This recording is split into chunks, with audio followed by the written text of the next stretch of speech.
যদি ভাগবত কথা না বলি, ভাগবতের বাইরে কথা বলি, কত কথা বলা যায়, কত গান করা যায়, কত কীর্তন করা যায়, কিন্তু ভাগবত জিনিসটা কিন্তু অত সহজ নয়। ভগীরথ, আপনার নাম শুনেছেন? ভগীরথ, ভগীরথ তিনি কি ছিলেন বলেন তো? ভগীরথের পিতার নাম কি জানি না। হ্যাঁ, ভগীরথের মায়ের নাম কি? প্রকৃত অর্থে ভগীরথের কোনো পিতা ছিল না। ভগীরথ দুজন মায়ের থেকে সৃষ্টি হয়েছিল। যারা জানেন তারা জানেন দুজন মায়ের থেকে ভগীরথের সৃষ্টি। সেই ভগীরথ কি করেছিল? সকল রাজা ৬০,০০০ বংশধর পুত্রকে কি করেছিল? উদ্ধার করেছিল। বংশে যদি আপনার বংশে, আমার বংশে, যারই বংশে হোক না কেন, যদি একটি কৃষ্ণ ভক্ত সন্তানের জন্মদান করা যায়, সেই একটি কৃষ্ণ ভক্ত সন্তানই আমার সমস্ত জগৎকে নির্দ্বিধায় উদ্ধার করে দিতে পারে। কাউকে লাগে না, একজনই পারে।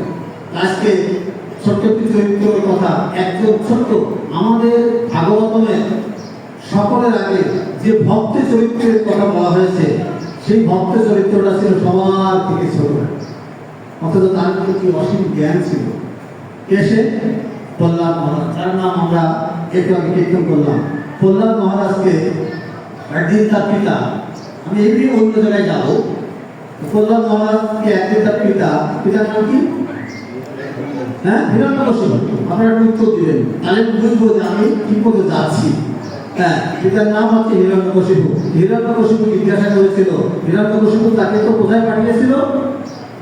শিক্ষকের কাছে। হ্যাঁ, যে তুই, আমি এই যে ওদের গুরুর নাম কি ছিল? এই যে যত অসুর তাদের একজন গুরু ছিল, নাম কি? হ্যাঁ, শুক্রাচার্য। এই শুক্রাচার্য দুইজন পুত্র ছিল, সঙ্গ এবং অমর্ক বলা হতো তাদেরকে। তাদের কাছে শিক্ষার জন্য পাঠিয়েছিল। কি শিক্ষার জন্য পাঠিয়েছিল? যখন শিক্ষার জন্য পাঠিয়েছিল তখন বলেছিল যে আমি আপনাদের কাছে আমার সন্তানটিকে পাঠালাম, সাবধান, একটা বাদে তারা যেন সেজন্য পৃথিবীর সকল জিনিস শিক্ষা লাভ। কোন শিক্ষাটা? সেজন্য কখনো কৃষ্ণের নাম, ভগবানের নাম না শিখে এটা বাদে আর যত কিছু আছে, যা কিছু আছে, সব যেন শিক্ষা লাভ। অথচ যেদিন প্রথম হিরণ্যকশিপু তার সেই আদরের সন্তানটিকে করে নিয়ে আসলো, এসে বসলো যে বাবা আসো তো আমার কোলে, একটু বসো তো, তুমি গুরুগিরে কি শিক্ষা লাভ করেছো একটু তোমার কাছ থেকে শ্রবণ করি। সে যখন বললো, কি নাম বললো? কৃষ্ণের নাম বললো, ভগবানের নাম বললো। সঙ্গ এবং মর্মকে সঙ্গে সঙ্গে ডাক দিলেন। কে ডাক দিলেন? হিরণ্যকশিপু ডাক দিয়ে বলছেন যে আপনারা আমার গুরুদেব শুক্রাচার্যের শিষ্য। আমি জানি শুক্রাচার্য বেদ, উপনিষদ, যত রকমের শাস্ত্র আছে সব কিছু তিনি অধ্যয়ন করেছেন। একজন অধ্যয়ন না করলে কিন্তু তিনি কিন্তু গুরুদেব হতে পারেন না। তিনি সব কিছু অধ্যয়ন করেছেন। আপনার সন্তান যে সঙ্গ এবং মর্ক, তারাও আমি জানি, আমার জানা মতে তারা বেদ, উপনিষদ সহ যত শাস্ত্র আছে সকল শাস্ত্র অধ্যয়ন করেছে। কিন্তু কোথায় পেল এই কৃষ্ণের নাম? কোথায় পেল এই গোবিন্দের নাম? যে আমার সন্তানকে এই নামটি বলছে, কোথায় পেয়েছে? তখন সঙ্গ এবং অমর্ক ভয়ে ভয়ে বলছে, না, আমরা কোথাও কৃষ্ণের নাম এবং গোবিন্দের নাম পাইনি বেদ উপনিষদে। চিন্তা করছেন কথাটি? বেদ উপনিষদে যারা পাঠ করেছে, যারা সব কিছু শিখেছে, তারা বলছে যে কি আমরা কখনো বেদ এবং উপনিষদের ভিতরে কৃষ্ণের নামটা পাইনি। আমরাও এখনো অনেকে এখানে বসেই বলি যে বেদ এবং উপনিষদে কৃষ্ণের নাম নেই। আছে, অনেকেই বলি। কিন্তু আপনি যে একটা জিনিস জানেন, পৃথিবীতে যে প্রথম ভাগবত কথা জানি না, কিন্তু আমি একটু বয়সে, আমি চাকরিতে ৬ মাস চাকরি থেকে রিটায়ার করেছি, এখন আমার রিটায়ার্ড জীবন। এই যে একটু বয়সে, একটু মানে কি আমার বয়স কিন্তু একটু না, কত বছর? ৬০ বছর। সরকার আমাদের ত্যায্য করে দিয়েছে, হ্যাঁ, যে you are unfit for service, তোমার আর যোগ্যতা নাই চাকরি করার, আমাকে সরকার ত্যাগ করে দিয়েছে, টাকা পয়সা দাও, এগুলো নিয়ে যে বসে বসে ভেঙে নিয়েছি। আমার মনে হয় সাউন্ডটা একটু কমায় দিলে ভালো। তারপরে যখন এভাবে তাদেরকে এই শিক্ষাটা ওরা পায়নি, আমরাও পাই না, আমরাও কখনো পাই না। বেদ পরিষদে বেদ এবং উপনিষদে কৃষ্ণের নাম পাই না। আচ্ছা, আপনাকে যদি বলা হয়, কোনো ডাক্তার যদি আপনাকে বলে যে আপনি প্রচুর পরিমাণে ঘি খাবেন, আপনার শরীরের জন্য ঘি প্রয়োজন, আপনি বাজার থেকে প্রচুর পরিমাণে লিটারে লিটারে দুধ কিনে এনে খাবেন, হ্যাঁ, আমরা খেতে পারি না? যে ঘি কোথায়? দুধের ভিতরে, দুধের ভিতরেও ঘি আছে। সুতরাং আমি ঘি না খেয়ে দুধ খাই, তাহলে কি আপনি ঘি পাবেন? পাবেন, আপনি ঘি পাবেন না। ঘিকে কি করতে হয়? ঘিকে মন্থন করতে হয়, মন্থন করে তার থেকে কি করতে হয়? মাখন তৈরি করতে হয়। ঘিকে জাল দিতে হয়, তার থেকে সর তৈরি করতে হয়। সর তৈরি করার পরে সেই সরকে আবার জাল দিয়ে তারপরে তার থেকে কি তৈরি হয়? ঘি তৈরি হয়। তাহলে আপনি এই ভাগবত উপনিষদ, আপনি গীতা শাস্ত্র, আপনি যে বেদ যা কিছু করেন না কেন, সেগুলো যদি আপনি পুনরায় মন্থন না করেন, সেখানে কোথাও আপনি কৃষ্ণের নামকে পাবেন। তোমরা কৃষ্ণের নামকে পাইনি। তখন এই ছোট্ট বালকটি একটি কথা তার বাবাকে বলেছিল, কথাটা অত্যন্ত মর্মান্তিক। আপনারা যদি আপনাদের বাড়িতে সংস্কৃত ভাগবত থাকে, সেখানে বের করবেন সপ্তম অধ্যায়, সপ্তম স্কন্ধের পঞ্চম অধ্যায়ে 32 নম্বর শ্লোকটি একটু বের করে দেখবেন। সেখানে কি বলছে আমি দেখে দেখে বলি। উনি বলছেন, কি বলছেন? কে বলছে কথাটি? প্রহ্লাদ মহারাজ তার বাবাকে বলছেন, নৈশান মতিস তাবৎ পূর্বক্রম বিভিন্ন স্পর্শ কর্ম যথার্থ। কি বলছেন? যে এই যে দুজন ব্যক্তি আপনার সামনে দাঁড়িয়ে আছে, যে দুজনের কথা আপনি বলছেন আমাকে, আপনি পিতা, আপনি আমাকে তাদের কথা বলছেন, তারা কি করছে? এদের কোনো মানুষ, এদের কেন, কোনো মানুষের বুদ্ধি যতক্ষণ পর্যন্ত না ভগবানের চরণ স্পর্শ করে, ততদিন সে ভগবান সম্পর্কে কোনো কথা জানতে পারে না।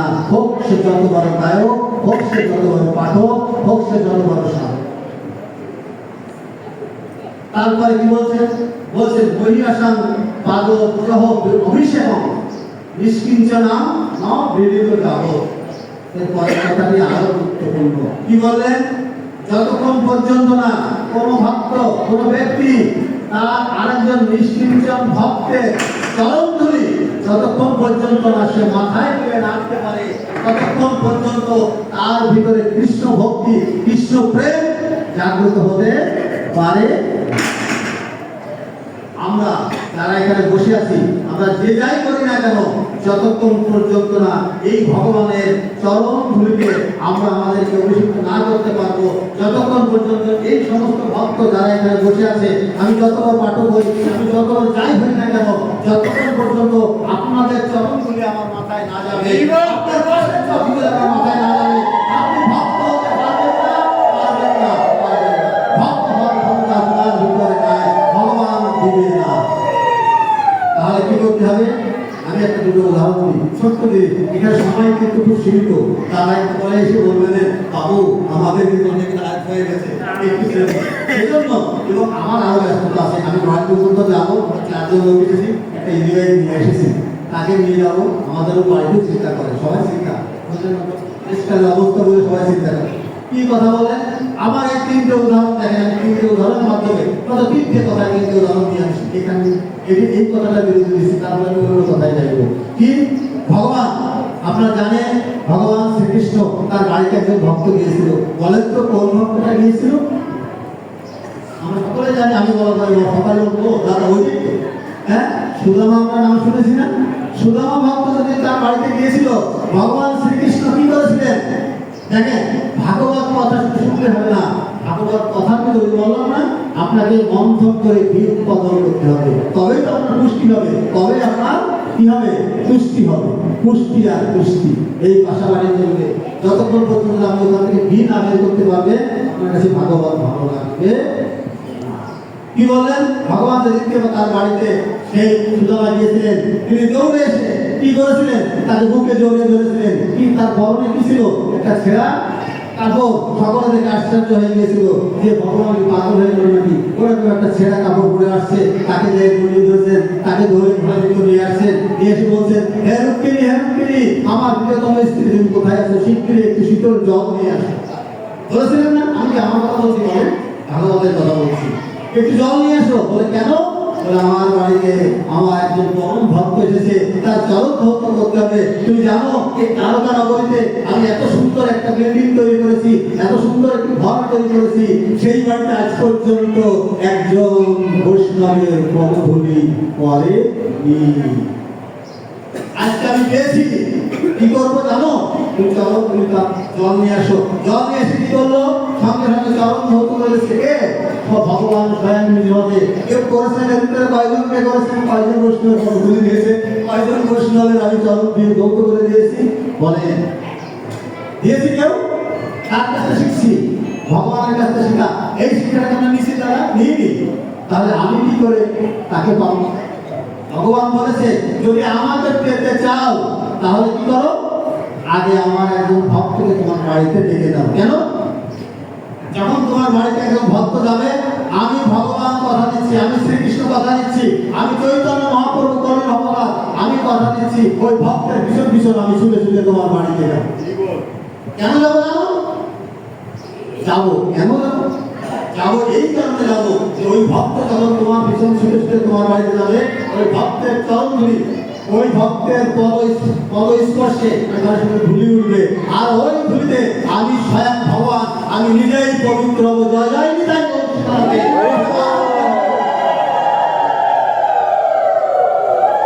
ভগবানকে পাওয়া খুব সহজ, কিন্তু বলা হচ্ছে দুর্লভ আবার সুদুর্লভ, দুর্লভ আবার সুদুর্লভ, তাই না? সেই জন্য আগে তুমি আশীর্বাদ করো। চলো নিয়ে আসলো লোককে, জল ছিটালো, জলকে পা দিয়ে দিল। কি করলেন ভগবান? এই বাইরে ফিরে দিয়ে আসলেন না? না, আপনার পড়েননি, পড়ে দেখবেন। যারা পড়েছেন তাদের চরণে শতকোটি প্রণাম। একটু পড়ে দেখবেন সেখানে কি লেখা আছে। ভগবান সেই চরণ ধৌত জল আগে নিজের মাথায় ধারণ করলেন, আগে নিজের মাথায় ধারণ করলেন, তারপর বললেন রুক্মিণীকে, রুক্মিণী তোমার মাথাটা এগিয়ে দাও। বলে কেন? এই জলটা তোমার মাথায় আমি স্পর্শ করাবো। তারপরে দিয়ে তার মাথায় দিলেন, দেওয়ার পরে এইবার যতটুকু জল ছিল বললেন যে এই ভক্তের এই চরণগত জল আমার বাড়ির আনাচে কানাচে যত জায়গা আছে সব জায়গায় ছিটিয়ে দাও, কোনো জায়গায় যেন বাদ পড়ে না যায়। কারণ এই চরণগত জলে আমার বাড়িটা পবিত্র হবে, শুধু বাড়ি ভোগ বানালেই হবে। আমার কথা না, ভগবানের কথা বলছি। হ্যাঁ, যেদিন চলে যায় কিচ্ছু তো দিচ্ছিল না, কি দিয়ে দিচ্ছিল সাথে? তাকে কি দিচ্ছিল? কিচ্ছু দেয়নি। তারপর যুক্তিতে জিজ্ঞাসা করছে, দেখেন শাস্ত্র কোথায়? সব শাস্ত্র পড়লে বলো, শাস্ত্র পড়লে ভগবানকে জানা যায় না, শাস্ত্রটাকে বুঝতে হয়। যখন চলে যাচ্ছে, চলে গেছে, তখন যুক্তিতে জিজ্ঞাসা করছে, তুমি কেমন প্রভু? একজন ভক্ত তোমার বাড়িতে এলো, সে তোমার বাড়িতে থাকলো, একটা দিন খায়নি, পায়ে তার পায়ে ফুসকা পড়ে গেছে, ফুসকা পড়ে গেছে, তার পায়ে সে হাঁটতে পারছে না। তোমার বাড়িতে এত দুটো এত খরচ, খরচ তো তখন ব্যবহার করতো, এত খরচ, তুমি তাকে এক জোড়া খরচ দিতে পারলে না? সে সেই খরচ জোড়া পায়ে নিয়ে তোমার বাড়িতে হাঁটতো। আমার গোবিন্দ বলছে, কেন দেবী রুক্মিণী জানো? যতক্ষণ আমার বাড়িতে ছিল, যতক্ষণ আমার বাড়িতে ছিল ততক্ষণ আমার বাড়ির আনাচে কানাচে ওর ওই ফুসকা পা নিয়ে ঘোরাঘুরি করেছে, আর ওই ওর ফুসকা পায়ের চরণধুলি আমার বাড়ির আনাচে কানাচে লেগে আমার বাড়িটা কত পবিত্র হয়ে গেছে। আমি যদি খরচ দিতাম আমার বাড়িটা পবিত্র হতো না। আমি তাই তাকে খরচ দিই ভগবানের। তাহলে সে যখন চলে গেল, হাঁটতে হাঁটতে গেল এই রোদের ভেতর, তুমি তাকে ঘোড়ায় করে, ঘোড়ার গাড়িতে করে একটু এগিয়ে দিয়ে আসতে পারলে না? বলে হ্যাঁ আমি পারতাম, আমার বাড়িতে অনেক ঘোড়া আছে, অনেক গাড়ি আছে, আমি দিয়ে আসতে পারতাম, আমার ভক্তকে আমি এগিয়ে দিয়ে আসতে পারতাম, আমি তার বাড়ি পর্যন্ত দিয়ে আসতে পারতাম। কেন দিয়ে আসিনি? কেন দিয়ে আসিনি জানো? বলে কেন? বলে আমি তাকে দিয়ে আসিনি, সে যদি ঘোড়ার গাড়িতে উঠতো সে তো মুহূর্তের ভিতর দ্রুত আমার সামনে থেকে অদৃশ্য হয়ে চলে যেত।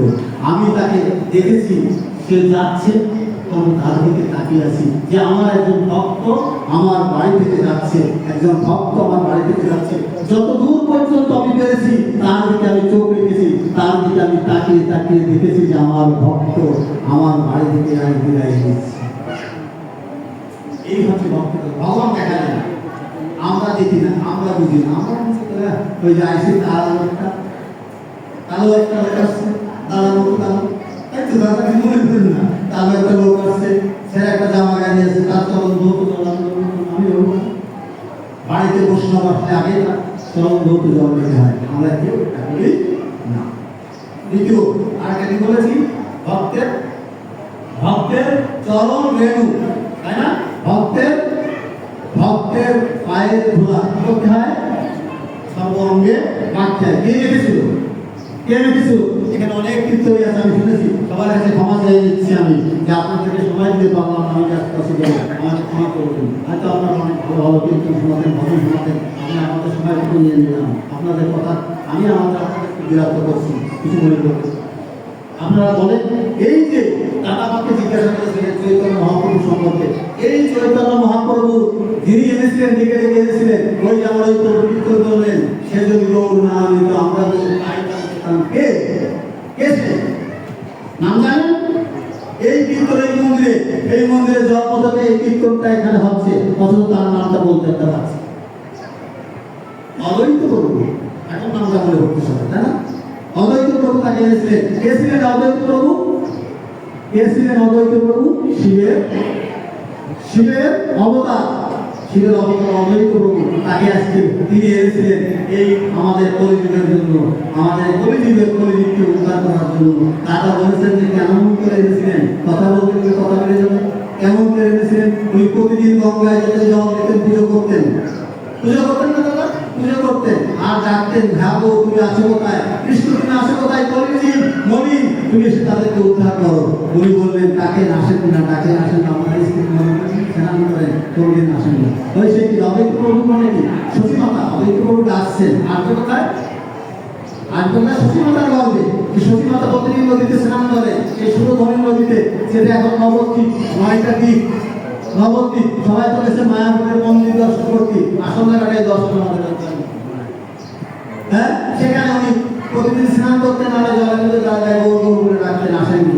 কোনদিন আসলেন? যেদিন অদ্বৈত প্রভু তার গুরুর কাছে গিয়ে জিজ্ঞাসা করলো যে আমি তো রোজ ডাকি, তিনি তো আসেন না, কিভাবে ডাকবো? বলে দেন তো। তখন গুরুদেব বলে দিলেন, তুমি কোথায় যাচ্ছ? বলে তুমি কিভাবে যাচ্ছ? তোমার ওই ধারাটাকে পাল্টা দিয়ে। ধারা পাল্টালে কি হয়? রাধা হয়। রাধা ধারাটা পাল্টায় দাও, রাধা করো। বলে কি তা কেমন করলো? বলে তুমি কোথায় দাঁড়িয়ে ভগবানকে ডাকো? সুদামকে কোথায় দাঁড়িয়ে ডাকো? বলে কেন আমি তীরে দাঁড়িয়ে? বলে তীরে নয়, নীরে নাম। তীরে ডাকলে ভগবন্তকে পাওয়া যাবে না, নীরে নাম যাবে। তীর মানে নদীর তীর। তুমি ওখানে দাঁড়িয়ে ডাকছো, এবার নীরে মানে জলে নামো। তুমি জলে যদি গোবিন্দকে ডাকতে হতো, আমরা তো তীরে দাঁড়িয়ে জেলায় ডাকবো। সবাই দূর থেকে ডাক দিন না দাদা, গোবিন্দ নমস্কার দেওয়ার সময় একটা খাস করে খবরটা, হ্যাঁ দিন না?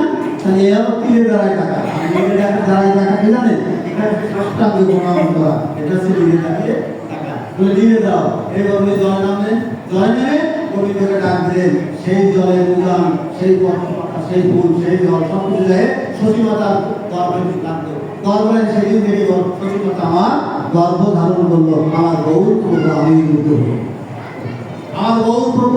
হলেন। এটা হচ্ছে কথা। এই অদ্বৈত প্রভু চরণ ধুলি কে লিখেছিলেন?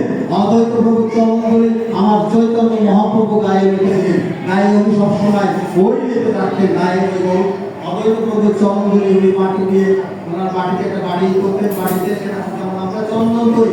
আমরা কি করি?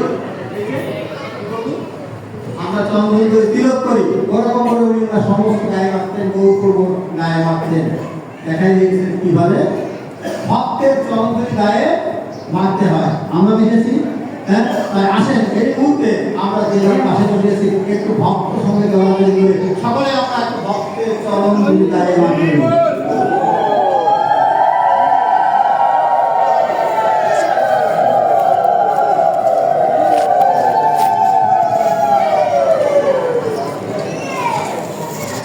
তৃতীয় যে কথা বলতে চাচ্ছি যাচ্ছি আমি তিনটে কথা বলেছি, তিনটে। একটা বলেছি কি ভক্তের চরণগুলি, একটা বলেছি ভক্তের চরণগুলি, আর একটা বলেছি কি ভক্তের চরণ ভক্ত জল, আর একটা ভাব বলেছি কি বলেছি, আর একটা হচ্ছে ভক্ত উচ্ছিষ্ট যে দ্রব্যাদি, যে অন্ন, এইটা দেখলেন, এটা কে গ্রহণ করেছিলেন জানেন? জানেন না, আমরা জানি না, জানার চেষ্টা করি না। আমরা গৌরাঙ্গ মহাপ্রভুকে জানবো, প্রভু আমাদের বলছেন, আমি সামনে যদি কোনোদিন বাড়ি করবো আপনার অনুরোধ আমি রাখবো, গৌরাঙ্গ মহাপ্রভু তিনি বলি ভগবান, তার কথা শুনলে আপনাদের প্রত্যেকের জন্য যাওয়ার জয় আসবে। সেই গৌরাঙ্গ মহাপ্রভুর এক ভক্ত ছিলেন, নাম কি? রঘুনাথ দাস গোস্বামী। নাম শুনেছেন? এরা নাম শুনতে পারেন। এই রঘুনাথ দাস গোস্বামী, যার বাড়ি ছিল বর্ধমান জেলার পাশের গ্রাম আদি সপ্তগ্রাম, সেই আদি সপ্তগ্রামের জমিদারের পুত্র ছিলেন এই রঘুনাথ দাস গোস্বামী। বাবার নাম ছিল হিরণময় দাস মজুমদার। মজুমদার কিন্তু উনি নাম দিলেন, টাইটেল পরিবর্তন হয়ে গেলেন কি দাস। দাস হয়ে গেলেন, কারণ সকলে ভগবানের দাস, নিত্য কৃষ্ণ দাস, তাই না? সেইভাবে উনি কি করলেন, উনি সেই ভগবানকে ডাক দিলেন, ডাক দিয়ে উনি দিলেন, দিয়ে ওনার কি করলেন, উনি যখন ওনার বাড়ি ছেড়ে চলে গেলেন, বৃন্দাবনে চলে গেলেন, সেখানে গিয়ে কি খেতেন জানেন? এই সমস্ত ভক্ত, এই যে আজকে সবাই প্রসাদ গ্রহণ করছি, প্রসাদের ভিতর বলা আছে, হ্যাঁ কি বলা হচ্ছে? প্রসাদ, যত প্রসাদ ভক্ত প্রসাদ, ভগবানের কৃপা থাকে ভগবান এই প্রসাদের ভিতরে। আমরা কি জানি একটা প্রসাদ পড়ে গেলে হ্যাঁ সেটাকে কি করতে হয়? সঙ্গে সঙ্গে সেটাকে মাথায় তুলে নিতে হয়। উনি ওখানে থাকতেন চমৎ, যত উনি ইচ্ছা করলে জমিদারি করে অনেক কিছু করতে পারতেন, বলছিল সে কথা। উনি কি করতেন, এই ড্রেনের ভিতরে প্রসাদ ঢেলে দেওয়া হতো, সেই ড্রেন থেকে কুয়াশা ভাত প্রসাদ থেকে কুড়িয়ে দিতে, সেই ভাত কুড়িয়ে দিয়ে ভক্তদের উচ্ছিষ্ট ভাত দিয়ে, আমি এখানে কোনো গল্প দিতে বসিনি, এখানে যা বলতেছি সব ভাগবতের কথা, চৈতন্য চরিতামৃতের কথা। যদি আমার কাছে প্রমাণ চান আমি প্রমাণ দেখাতে পারবো। সেখান থেকে ওই ভাতগুলো তুলে নিয়ে সেই ভাতগুলো তুমি বারবার করে ধৌত করতেন, ধৌত করে তার মধ্যে ভাতের যে মাঝির মতো থাকে সেই ভাত, সেই অন্ন তুমি গ্রহণ করতেন। তাহলে কি হলো? তিনটে সিদ্ধান্ত চৈতন্য চরিতামৃতে একসাথে দিয়ে দিল। কি বললো? চৈতন্য মহাপ্রভু বললেন ভক্ত পদ রেণু, ভক্ত পদ ধূলি, আর ভক্ত উচ্ছিষ্ট অন্ন, এই তিন হচ্ছে সাধকের মহাবল। আপনি যদি সাধন করতে চান, আপনি যদি ভজন করতে চান, আপনি যদি কীর্তন করতে চান, আপনি যদি ভগবানকে ডাকতে চান, এই তিনটে জিনিসের আপনি কোনটা আগে গ্রহণ করেছেন? আগে হাত তুলে নিজের মুখের কাছে জিজ্ঞাসা করেন যে আমি কি ভক্তের পদগুলি নিয়েছি, এই গায়ে লিখেছি? আমি কি ভক্তকে আমি কি বুকে জড়িয়ে ধরেছি? আমি কি ভক্তের উচ্ছিষ্ট অন্ন আমি কি ভক্ষণ করেছি? আমাদের প্রমাণ আসবে, অধিকাংশই 99% উত্তর আসবে না, আমি করি। তাহলে আমি কি করে ভগবানকে পাবো? সেই জন্যই বলা হয় ভগবান আমাকে চায়, আমি ভগবানকে চাই না। ছোট গান গাইতে পারি না, ছোট্ট গান হ্যাঁ আনন্দ করতে ছোট্ট একটা, মানে আমাদের ধর্ম হয়েছে কেমন, মানে ভগবান আমাকে চাচ্ছে, আমি চাচ্ছি না। আর উত্তর, আমি তো তোমারে চাই জীবনে, তুমি আমারে চেয়েছো, আমি না ডাকিতে হৃদয় মাঝারে বুকে এসে দেখা দিয়েছো, আমি তো তোমারে চাহি জীবনে, তুমি আমারে চেয়েছো, ও পথে যেও না, ও পথে যেও না বলে কানে কানে কত কয়েছো, আমি তবু চলে গেছি ফিরায়ে আইতে, পিছে পিছে ছুটে গিয়েছো, আমি তো তোমার চাহি জীবনে, তুমি অভাগারে চেয়েছো। কথা সত্যি না বলেন? আমি ভগবানকে চাইনি, ভগবান চাইছে, তাই না? প্রতিটা কাজে আমার প্রতিটা অবৈধ কাজে অন্যায় তিনি বাধা দিচ্ছেন, আমি বাধা মানছি না, আমি ছুটে চলে যাচ্ছি, ভগবান পিছিয়ে পিছিয়ে যাচ্ছে, যে ফিরিয়ে আয়, ওদিকে যাস কি, ওদিকে যাস কি, তো বিপদ ফিরিয়ে আয়। আমি ভগবানের কথা শ্রবণ করছি না। লাস্ট একটি কথা না শুধু বলা যাবে না। এখন আমার কথা হচ্ছে যে আমরা একজন ভক্ত চরিত্রের কথা আলোচনা করতে দেখেন, আমাদের এই একই কথা আমরা যদি আমাদের ভাগবতের তৃতীয় স্কন্ধে একটি ভক্ত চরিত্র আছে, বিশ্বদেব এই কথাটি ঠিকইভাবে ভগবানকে বলছেন। উনি কি বলছেন? উনি ভগবানকে ডেকে বলছেন, যেদিন কুরুক্ষেত্রের যুদ্ধ শেষ হয়ে গেছে, আমি তো যুদ্ধ যাবো, কুরুক্ষেত্রের যুদ্ধ শেষ হয়ে গেছে, শেষ হয়ে যাওয়ার পরে যুধিষ্ঠির একটু মন শূন্য হয়েছে, যে সে আত্মসমর্পণ করেছে, সে মনে কষ্ট পাচ্ছে, কৃষ্ণের কাছে বলছে আমাকে কিছু ধর্মবোধের দাও, আমি রাজত্ব করবো, রাজা হবো, ধর্মবোধের দাও। কৃষ্ণ বলছে যে আমি তো ধর্ম কথা জানি না। কে জানে না ধর্ম কথা? কে উত্তর দিচ্ছে? শ্রীকৃষ্ণ বলছে আমি ধর্ম কথা জানি না। দেখেন ভগবানের কথা কেমন দেখেছেন? ভগবান বলছে ধর্ম কথা জানে, একজন শুয়ে আছে মাঠে, চলো তার কাছে নিয়ে গেল, তার কাছে নিয়ে যেতে 5 ভাই দাঁড়িয়েছে, 5 ভাই যুধিষ্ঠির বিমর্ষণ সহদেব দাঁড়িয়েছে, দ্রৌপদী দাঁড়িয়েছে, কুন্তি দাঁড়িয়েছে, কৃষ্ণ দাঁড়িয়েছে। কৃষ্ণকে দেখেই আরো অনেক কথা আছে, সেটা বলতে যায়। উনি কৃষ্ণকে দেখেই একটি কথা বলছেন, আমার কে বলছেন? বিশ্বদেব। কি বলছেন? উনি একটি সুন্দর একটি বাক্য বলছেন, এটা আপনার পাবেন আছে, বলছে সদেব ভগবান প্রতিক্ষতং কলেবরং যাদবং হীন মহম। হে ভগবান, হে কৃষ্ণ, কথাটা শব্দটা মনে রাখবেন, হে কৃষ্ণ দাঁড়াও। কে বলতে পারে? কৃষ্ণকে দাঁড়াতে বলছে।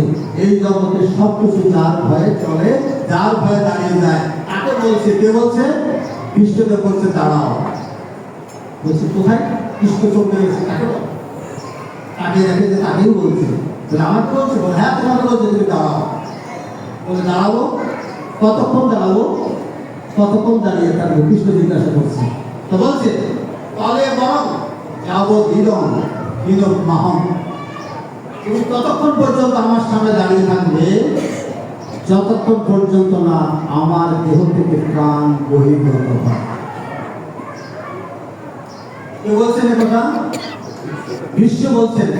আমার কাছে ভাগবত আছে, কোন অধ্যায় কোন কথা ভাগবত বলছে যে কৃষ্ণ তুমি দাঁড়াও, ততক্ষণ পর্যন্ত ওখানে দাঁড়িয়ে থাকবে, আমার সামনে তুমি দাঁড়িয়ে থাকবে, আমার ভিতর থেকে, আমার দেহ থেকে যতক্ষণ পর্যন্ত না আমার দেহটা বহির্গত হয়, নির্গত হয়, ততক্ষণ পর্যন্ত তুমি দাঁড়িয়ে থাকবে। কৃষ্ণ ফ্রন্টে গিয়ে দাঁড়িয়ে আছে।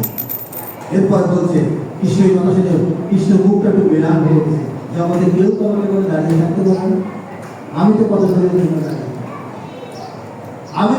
জন্য দাঁড়িয়ে থাকি, আমাকে দাঁড়িয়ে থাকতে তো কেউ বলে না। বিশ্বদেব উত্তর দিচ্ছে কেন? বিশ্বদেব বলছে কেন আমি দাঁড়িয়ে থাকবো? বলে এই জগতে, বিশ্বদেব উত্তর দিচ্ছে, এই জগতের প্রতিটা লোককে দাঁড় করিয়ে প্রতিজ্ঞা করাতে তোমাকে মানুষকে প্রতিজ্ঞা করানোর অভ্যাস হয়ে গেছে। আজ আমি বোঝাবো তোমাকে, যে একজন মানুষের প্রতিজ্ঞা কত বড় কঠিন। একটু আগে আপনাদের এখানে এসে এই মিটিং আমি একটা বাড়িতে গিয়েছিলাম, আপনাদের লিটন বাবা, আপনার নাম ছিল লিটন শাহ, নামটা ছিল সবাই, এই পাশেই বাড়ি, ওনার বাড়িতে গিয়েছিলাম। উনি বাড়িতে শুয়ে আছেন, দিয়া অক্সিজেন দেওয়া লাগে না, খাবার দিচ্ছেন, চিকিৎসা চলছে। হয়তো আমি আগের দিন যখন এসেছিলাম হয়তো উনিও হয়তো ছিলেন, আজকের দিনে নাই। আমার অবস্থা তাই করে ঘুমাতে হবে, আপনার অবস্থা হতে হবে, সকলের অবস্থায় ওরকম হতে হবে, তাই না? উনি আজকে দেখেন কি অবস্থায় পড়ে আছেন, বিপদ, ওনার কোনো জ্ঞান নেই, হাতে একটা পাম্প চাপছে, মাঝে মাঝে পড়ে যাচ্ছে, ওনারা একটা তুলে দিচ্ছে, আমরা সেটা দিয়েছিলাম। তাই আমরা আজকের এই অনুষ্ঠানে ওনার জন্য একটু প্রার্থনা করে দিই, যাতে উনি যেন এই রোগের থেকে মুক্তি লাভ করতে পারে। আমি যেন আবার পরবর্তী দিনে আসি, যদি আমি আসতে পারি, আমারও যেন ভাবে আমি বলতে পারি না। তাই আমরা যদি আমরা আসতে পারি, আমরা যদি ওনাকে সেবার এখানে পাই, এই ভগবানের কাছে আমরা এই প্রার্থনা জানাই। সবাই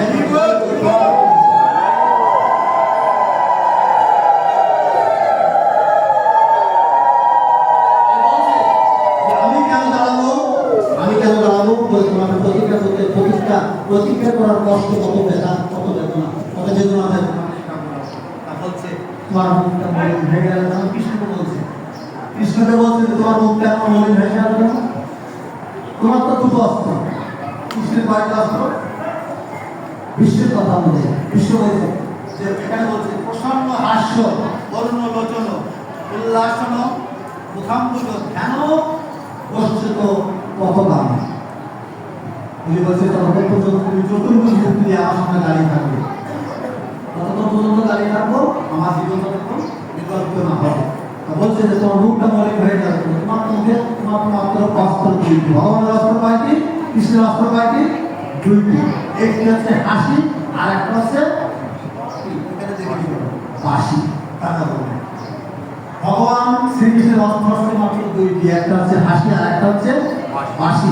তো বাঁশি তো তুমি রেখে এসেছো বৃন্দাবন, এখন তো তোমার শুধু হাসি, তোমার সে মুখের হাসি হারিয়ে যাবে না, তোমার মুখের হাসি হারিয়ে যাবে এই কারণে যে আমাকে কেউ দাঁড়াতে বলতে সাহস পাইনি, তুমি আমাকে দাঁড়াতে বলতে সাহস পাচ্ছ। বলছে আমি কেন বলছি শোনো, তাহলে আমি কেন বলছি শোনো। বলছে শোনো, আমাকে আমাকে তোমার ওই চরণে এখন একটু তোমার ঠাই দিতে হবে। ভগবান একটু গাইতে গাড়ি গাইলেন, আপনারা তো গাইতে পারতেন, আমি পারি না। হে গোবিন্দ রাখো চরণে মোরা চরো চরণে শরণাগত, তব চরণে শরণাগত, আশ্রয় দেও আশ্রিত জনে। হে গোবিন্দ রাখো চরণে। গানটা প্রতিষ্ঠ করলাম না, সময় লেগেছে। বলছে অর্জুন তুমি আমার জীবনে অনেক কাজ উপকার করেছো। কি উপকার করেছ?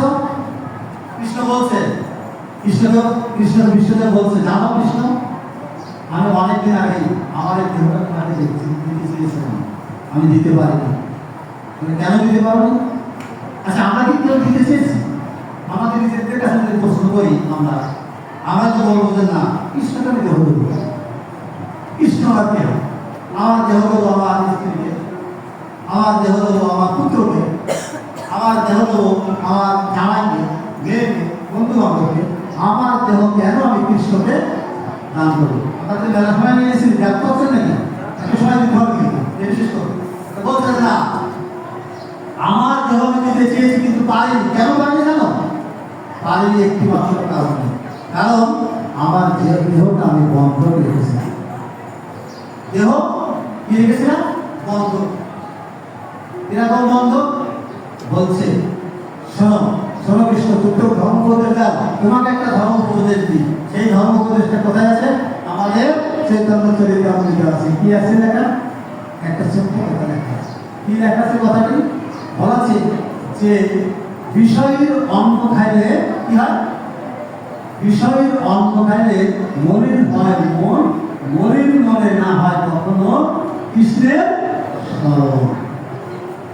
বুঝে আপনার কথাটা বুঝতে পারছেন সবাই? বলছে বিষয়ের অন্ন, বিষয় মানে কি? যে লোকটিকে আমরা বিষয় করি, মানে এখানে টাকা পয়সা ছাড়া কেউ কোথায় ধন দৌলত এবং ধন দৌলতের ভিতরে না, যদি সৎ পথে ধন দৌলত হয় সে ধন দৌলত করুক, তার তো আমার আপত্তি নেই, আছে নাকি দাদা? নেই তো। কিন্তু যদি অসৎ পথে ধন দৌলত হয়, অধর্মের পথে ধন দৌলত হয়, তাই বলা হচ্ছে বিষয়ের অন্ন খাইলে মলিন হয় মন। ওই অন্ন যদি আপনি ভজন করেন, আপনি যত বড় সাধু হন, আপনি যত বড় মহান হন না কেন, আপনার মন মলিন হয়ে যাবে। আর মলিন করে না হয় কখনো কৃষ্ণের স্মরণ। তাই আমি এতদিন তোমার কথা স্মরণ করতে পারিনি। বুঝা গেল? তাহলে তুমি আজকে কি করে স্মরণ করতে পারো? প্রশ্ন তো আসে না? এতদিন তুমি আমার কথা স্মরণ করতে পারোনি, তুমি, আমি জানি তুমি আমার একজন বড় ভক্ত। তুমি বলছো, তুমি যদি এই কথা বলো, এই জগতের লোক আমি দিতে বিশ্ব যদি এই কথা বলে যে কৃষ্ণ এতদিন আমার এই দেহটাকে, আমার এই দেহটা তুমি তোমার মতো করে দান করেছে। কেন দান করেছিলে? তোমার মতো করে, তোমাকে উপহার দেওয়ার মতো করে, তোমাকে উপহার দেওয়ার মতো সুন্দর করে আমার দেহটা তৈরি করেছিলে, যে আমার দেহটা যাতে আমি তোমাকে উপহার দিতে পারি। কিন্তু আমি উপহার দিতে তোমাকে পারিনি, কারণ আমার দেহটা অন্য দ্বারা বন্ধ ছিল। কেন বন্ধ ছিল? ওই বিষয়ে বন্ধ দিয়েছিলাম, তাই সেখানে আমার মনটা বন্ধ রেখেছিলাম। আজকে কেন পাচ্ছ? আজকে তুমি কি করেছো? বলে কি করেছি? বলছে যে তোমার পাশে যে দাঁড়িয়ে আছে অর্জুন, ও আমার একটা উপকার করেছে। কি উপকার করেছে জানো? বললে অনেক অনেক বড় যাবে, টাকাটা নিম্বার কাছে আমরা কিন্তু বুঝবো। আমি শেষ করার চেষ্টা করবো। হ্যাঁ,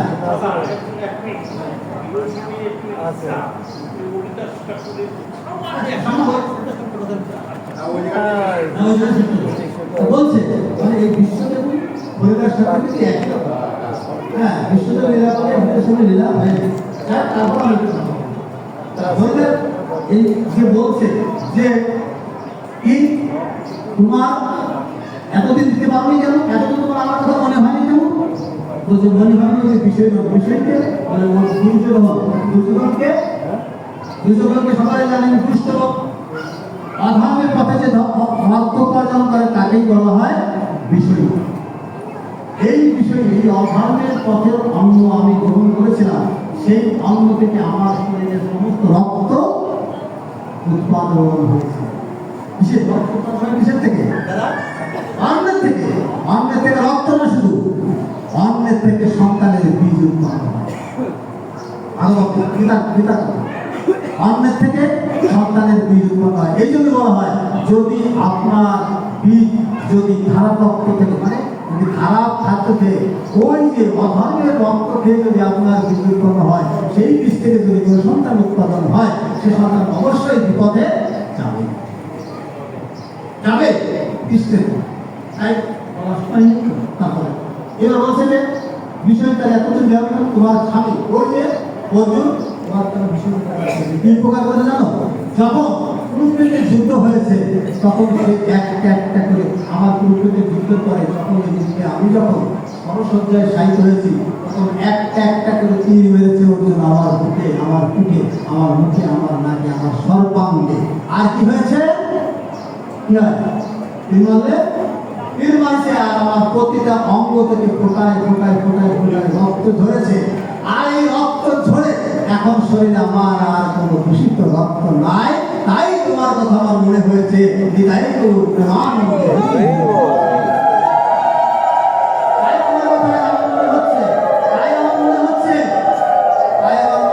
আজকে আমি কৃষ্ণের স্মরণ দিই, তাই তোমার স্মরণ দিচ্ছি। শেষ কথা কি যে তাই আমি তোমাকে একটা জিনিস দিয়ে যেতে চাই, আমি তোমাকে একটা জিনিস দিয়ে যেতে চাই। বলে কি জিনিস? বলে সেই জিনিসটা জগতের প্রত্যেকের আছে। এই যেখানে আমরা যারা বসে আছি আমাদের প্রত্যেকের আছে, কিন্তু সেই জিনিসটা বাদে সব জিনিস আমরা সৃষ্টি করেছি, সেই জিনিসটা কৃষ্ণকে দিই না। তাই বিশ্বকে স্মরণ করে দিয়ে গেলেন যে এই জিনিসটা আমাকে আলাদা করেছে। বলে কি সেই জিনিসটা? বলে আমার একটা মেয়ে আছে। বলে তোমার আবার মেয়ে? তুমি বিয়ে করো? চিরকুমার বিশ্বদেব চিরকুমার ছিল না, জানেন না সবাই?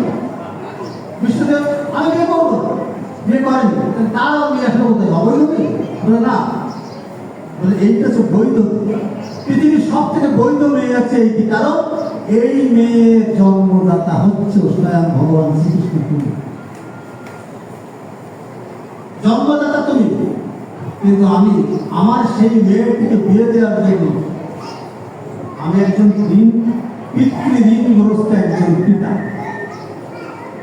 আমার সেই মেয়েটিকে বিয়ে দেওয়ার জন্য আমি জগৎ ঘুরে যেখানে যেখানে গেছি আমার সেই মেয়েটিকে আমি সঙ্গে করে নিয়ে গেছি, একটা ভালো পাত্র খুঁজে পাইনি যে তার সাথে আমার মেয়েটির বিয়ে দিয়ে যেতে পারি। আজকে আমি সেই উপযুক্ত পাত্রটি খুঁজে পেয়েছি। কৃষ্ণ বলছে কে? কৃষ্ণ বলছে কে? বলে কেন? আমার সামনে দাঁড়িয়ে আছে, আমার পাশে আর কেউ আছে নাকি? বলছে না, আশেপাশে তাকিয়ে লাভ নেই। সেই মেয়েটির একমাত্র উপযুক্ত গ্রহণকর্তা, যেটাকে আমি বলে যে পিতা বললাম, কথাটা খারাপ লাগে তাই না? বলছে না, সেই মেয়ের একমাত্র উপযুক্ত পাত্র হচ্ছে স্বয়ং ভগবান শ্রীকৃষ্ণ তুমি। তাই তোমার হাতে আমার এই মেয়েটিকে আমি সমর্পণ করে যেতে চাই। কি বললেন? ইতিমতি ভগবল্পিত ভাগবতী বি কৃষ্ণ। সংক্ষেপ শেষ করি। তখন কৃষ্ণ বলছেন যে তুমি বলছো যে তোমার মেয়েটি গ্রহণ করার একমাত্র আমি উপযুক্ত পাত্র। হ্যাঁ তুমি উপযুক্ত পাত্র, আমি এতগুলো বিয়ে করেছি। হ্যাঁ কতগুলো বিয়ে করেছি কৃষ্ণ? 16,108। তাহলে আমি আর বিয়ে করতে পারবো না। এমনি বিয়ে আমার বড় পাবো না, আমি আর বিয়ে করতে পারবো না। আর তারপরে আমি যে দ্বারকায় বাড়ি বানিয়েছি, প্রত্যেকের জন্য একটা করে রুম বানিয়েছি, 16,108 রুমই বানিয়েছি। আমি এরকম করে আর বাড়ি বানাতে পারবো না, আর আমার টাকা পয়সা নাই। তখন বলছে যে না, আমার এই মেয়েকে বিয়ে করলে তার জন্য তোমার আলাদা কোনো বাড়ি বানাতে হবে না। আর আমার এই মেয়েকে যদি তুমি গ্রহণ করো, জগতে কেউ তোমার বদনাম করবে না, বরং বলবে এটাই তো কৃষ্ণ, এটাই তো কৃষ্ণ। বলছে কি তাই? হ্যাঁ, আমার এই মেয়েকে বিয়ে দেওয়ার জন্য তোমার চরণই যথেষ্ট, আর রাখার জন্য তোমার চরণই যথেষ্ট, আর এর জন্য তোমার নতুন কোনো বাড়ি বানাতে হবে না। তাই আমার মেয়েকে তোমার চরণে আমি সমর্পণ করে দিলাম। আমার সকলে জেলে জীবন জেলে কর্ম নিবেদন, আমার ব্যথার পূজা এতদিন হয়নি সমাপন। যখন পূজারি প্রমাণলে একে একে উঠবে জলে তারা, আকাশ পানে ছুটবে বাঁধন হারা, তখন অস্ত্রবি মিলবে আয়োজন। তাই আজ আমার ব্যথার পূজা হল সমাপন। আজকে আমার ব্যথার পূজা সমাপন হলো। আমি অষ্টানদীর এই তীরের কাছে দাদা বলেছেন কি যে হরিদাস ঠাকুরের একটি কথা বলতে, হরিদাস ঠাকুর ছিলেন বলেছি, হরিদাস দিলেনি বলে সর্বোচ্চ কাছে হরিদাস ছিলেন বলে কি বলা, হরিদাসকে নামাচার্য হরিদাস। হরিদাস কি কলির নামাচার্য নাকি? হরিদাস কলির নামাচার্য না আদি নামাচার্য? হরিদাসের কথা বলতে গেলে আগে 2 ঘন্টা লাগবে, সময় তো নাই। সেটা হচ্ছে কি কলি হরিদাস হচ্ছে স্বয়ং ব্রহ্মা। স্বয়ং ব্রহ্মা ভগবানের প্রথম সৃষ্ট জীব হচ্ছে হরিদাস ব্রহ্মা। আজকে যে ভাগবত পাঠ করলাম, জানি না আপনাদের মনে দুঃখ দিতে পেরেছি না কষ্ট দিতে পেরেছি না আনন্দ দিতে পেরেছি না ভালোবাসা দিতে পেরেছি জানি না। তবে এই ভাগবতের প্রথম শ্রোতা কে? এই ভাগবতের প্রথম শ্রোতা হচ্ছেন এই ব্রহ্ম হরিদাস। হরিদাস তিনি ব্রহ্মা ছিলেন। ভাগবত এখন ভাগবতের কতটা শ্লোক জানেন? 18,000। কেউ বলতে চাচ্ছেন না, ভাগবতের বর্তমান আছে কত? 18,000 শ্লোক। কিন্তু ভাগবতের শ্লোক আছে, মূল শ্লোক আছে কয়টি? মাত্র 4টি শ্লোক। এই 4টি শ্লোক কে বলেছিলেন?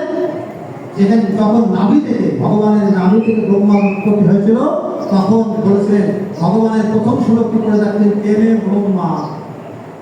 ব্রহ্মা আদি কবয়।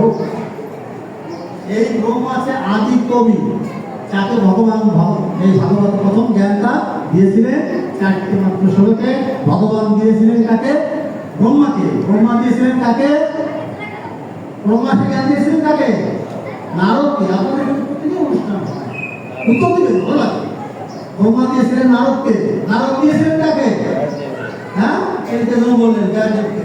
নারদ দিয়েছিলেন ব্যাসদেবকে। ব্যাসদেব দিয়েছিলেন কাকে? তার পুত্র শুকদেবকে। শুকদেব দিয়েছিলেন কাকে? পরীক্ষিত মহারাজকে। পরীক্ষিত মহারাজ যখন ভাগবত শ্রবণ করে দাঁড়ালেন, আগে পৃথিবীর সবাইকে শুনলেন, উঠে দাঁড়ালেন, ভাগবত কথা শুনলেন। কি জানেন? ভাগবত কথা শুনলে শুনবেন না, ভাগবত কি কথা? ভাগবত কথা শোনার আগে পরীক্ষিত সবাইকে চিনতেন, কিন্তু যেদিন ভাগবত কথা শুনে উঠে দাঁড়ালেন সঙ্গে সঙ্গে মৃত্যু দেরি হয়েছিল। এই দেরিটার সময় তার মা গিয়েছিল তার কাছে, উঠে দাঁড়িয়ে যখন দেখেছে তার মা গিয়ে বলছে, পরীক্ষিত তুই এখনো আছিস? তুমি কে? মাকে তুমি কে? বলে আমি তোর মা। আমি তো মা। বলে না, আমি তো কোনো মাকে চিনি না। ভাগবত কথা শুনলে জগতের মায়া কি হয়ে যায়? মায়ার বাঁধন কেটে যায়, তাই আর জীব এই জগতের কাউকে চিনতে পারে না। এই ব্রহ্মা হচ্ছে হরিদাস লিখেছিলেন আমাদের পাশে, আমাদের পাশে বলতে কোথায়? সাতক্ষীরায় গুণ গ্রাম যেটাকে নাম, সেখানকার জন্ম হয়েছিল। জবন, জবন কেন? জবনের গৃহে তিনি পালিত হয়েছিলেন। ওনার পিতা হিন্দুই ছিলেন। হ্যাঁ, ওনার পিতা হিন্দু ছিলেন, মাতা হিন্দু ছিলেন। অল্প বয়সে মারা যান, তারপর শুধু কৃষ্ণ নাম করতে, এই কৃষ্ণ নাম করতে করতে করতে করতে করতে তিনাকে তাকে নামাচর করতে হয়েছিল। প্রতিদিন কতবার করতেন তারা? 3 লক্ষ বার নাম জপ করতেন। 1 লক্ষ বার আমাদের নিজের জন্য, 1 লক্ষ বার নাম করতেন কাদের জন্য? আমাদের তো অদমের জন্য। 1 লক্ষ বার করতেন এই বৃক্ষলতা তাদের জন্য, আর 1 লক্ষ বার করতেন নিজের জন্য। ঠিক আছে, এই হরিদাস মৃত্যুবরণ করবেন। চৈতন্য মহাপ্রভুকে 3টে কথা বলেছিলেন যে মহাপ্রভু, আমি জানি যে আমার আগে তুমি পৃথিবী থেকে চলে যেতে পারো, তাই তোমার কাছে আমার একটি অনুরোধ যে তুমি যেন আমার আগে পৃথিবী থেকে চলে না যাও। আমার অনুরোধ তোমাকে রাখতে হবে। আমার অনুরোধ হচ্ছে কি যে তুমি আমাকে এই পৃথিবী থেকে আমার আগে তুমি যেতে পারবে না, আর আমি একটা অনুরোধ তোমাকে করব। সেই অনুরোধটার কথা বলেই আমি শেষ করবো যে আমি তোমার কোলে মাথা রাখবো। তারপরে আমি তোমার কোলে মাথা রাখবো। তারপরে মহাপ্রভু বলে পৃথিবীতে 2জন ব্যক্তি, পৃথিবীতে মাত্র 2জন ব্যক্তি ভগবানের কোলে মাথা রেখে মৃত্যুবরণ করেছেন। বললেন আমি রাত ভরে ভাগবত কথা বললে শোনাবে না, কারণ আমি তো ভাগবত জানি না বলে আলাদা আলাদা কথা বলতেই থাকবো, কথা আমার কথা কিন্তু ভুলবে। আর যারা ভাগবত জানেন তাদের ভুলাই। 2জন ব্যক্তি ভগবানের কোলে মাথা রেখে মৃত্যুবরণ করেছেন।